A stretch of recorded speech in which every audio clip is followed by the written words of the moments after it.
किसान हमेशा नेताओं के भाषणों में सबसे आगे रहता है, लेकिन जब असली फैसले लेने का वक्त आता है तो वही किसान एजेंडा से सबसे पहले गायब कर दिया जाता है। अगर भारत ने कभी भी दबाव में आकर अपना कृषि और डेयरी बाजार खोल दिया तो ये सिर्फ एक नीतिगत गलती नहीं होगी, बल्कि देश की खाद्य सुरक्षा के साथ बहुत बड़ा समझौता होगा। ठीक वैसे ही जैसे किसी गाय या मवेशी के चारे में मांस मिला दिया जाए। जी हाँ, अमेरिका जिस तरह से जेनेटिकली मॉडिफाइड फसलों को बढ़ावा देता है, बड़े कॉरपोरेट फर्म्स के जरिए खेती करता है और अपने किसानों को भारी सब्सिडी देता है, उसी मॉडल को भारत पर थोपने की कोशिश की जाती रही है। वहीं दूसरी तरफ डोनाल्ड ट्रंप टैरिफ पर टैरिफ लगाकर उसे देशभक्ति का नाम देते हैं। यहाँ तक कि उन टापुओं पर भी टैरिफ लगा रहा है जहाँ इंसान कभी रहा भी नहीं है, और इसके बावजूद भारत में उसी ट्रंप को मजबूत नेता बताकर सराहा जाता है। जी हाँ, ये विरोधाभास बताता है कि वैश्विक व्यापार अब सामान की अदला बदली नहीं, बल्कि ताकत और दबाव का खेल बन चुका है। अगर हम इतिहास में पीछे जाएं तो व्यापार कभी इतना जटिल या आक्रामक नहीं था। एक समय था जब किसी क्षेत्र में गेहूं ज्यादा होता था, किसी में चावल, और समुद्र के पास रहने वालों के पास मछली ज्यादा होती थी। लेकिन लोग जानते थे कि उनके पास क्या है और उन्हें किस चीज की कमी है, इसलिए वे दूर दराज के इलाकों में जाकर सामान बदल लेते थे। ना कोई टैक्स था, ना कोई सीमा, ना कोई कागजी कार्रवाई। लेकिन जैसे जैसे व्यापार बढ़ा और मुनाफा होने लगा, शासकों ने रास्तों, सुरक्षा और बाजार के इस्तेमाल के बदले हिस्सा मांगना शुरू किया। मोसोपोटामिया में इस शुल्क को निस्तुम कहा गया, जो दुनिया का सबसे पुराना लिखित व्यापार कर माना जाता है। आगे चलकर ग्रीस में यही पेंटेकोस्ते बना, रोम में पार्ट्रोरिया और भारत में से शुल्क कहा गया। नाम बदलते गए लेकिन उद्देश्य एक ही रहा, व्यापार से सत्ता का हिस्सा निकालना। समय के साथ जब लंबी दूरी का व्यापार बढ़ा तो बंदरगाहों और सीमाओं पर नियम जो है वो बनने लगे। व्यापारी पर जब किसी देश में प्रवेश करते थे तो वे अपने सामान की सूची, कीमत और उस पर लगने वाले कर की जानकारी जो है वो देते थे। अरब व्यापारी इस सूची को तारीफ कर कहते थे, जिसका मतलब होता था सूचना या जानकारी। यही शब्द यूरोप पहुंचते पहुंचते टैरिफा और फिर अंग्रेजी में टैरिफ बन गया। 18वीं सदी तक टैरिफ का मुख्य उद्देश्य सिर्फ राजस्व जुटाना था, ना कि किसी देश को रोकना या दंडित करना। लेकिन हालात तब बदले जब भारत और चीन से सस्ते और बेहतरीन कपड़े ब्रिटेन पहुंचने लगे और वहां की स्थानीय टेक्सटाइल इंडस्ट्री लगभग ठप हो गई।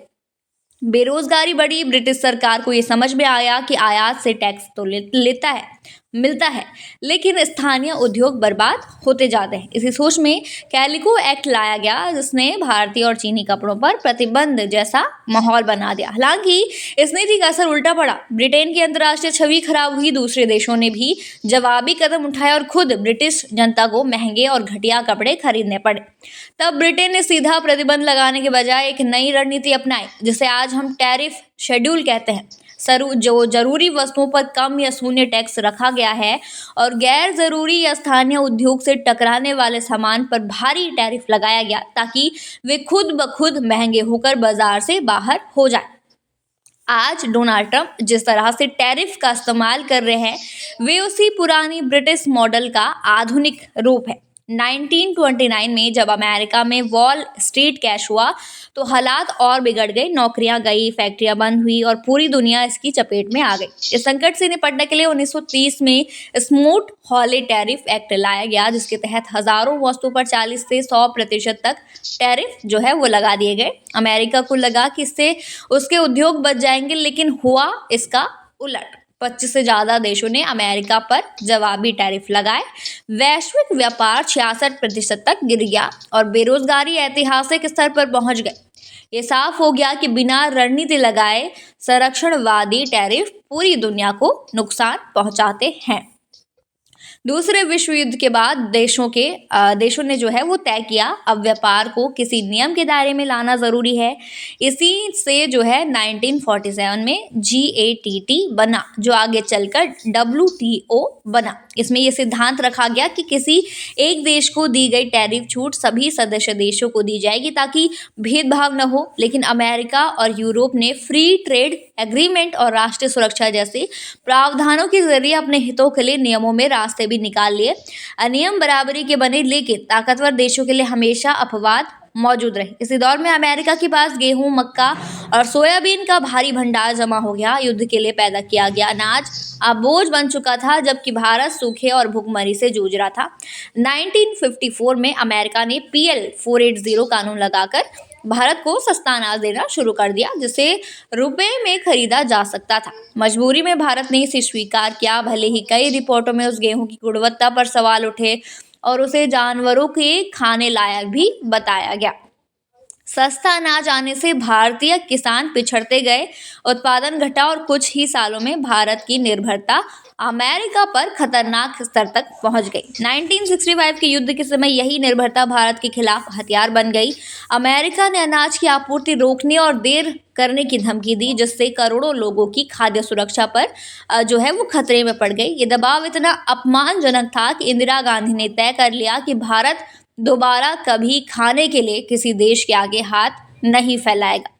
इसके बाद हरित क्रांति और नीतिगत बदलावों के जरिए भारत ने धीरे धीरे आत्मनिर्भरता हासिल की। आज जब अमेरिका भारत पर कृषि और डेयरी बाजार खोलने का दबाव बनाता है, तो ये सिर्फ व्यापार की बात नहीं होती। अमेरिका किसान भारी सब्सिडी, कॉरपोरेट सपोर्ट और GM तकनीकी के साथ आते हैं, जबकि भारतीय किसान सीमित संसाधनों में जीता है। अगर भारत ने ये बाजार खोल दिया तो ये सस्ते आयात से किसानों को तबाह कर देगा और देश को फिर से विदेशी अनाज पर निर्भर जो है वो बना देगा। इसलिए कृषि भारत के लिए सिर्फ एक सेक्टर नहीं, बल्कि संप्रभुता, सुरक्षा और करोड़ों लोगों की रोजी रोटी का सवाल है।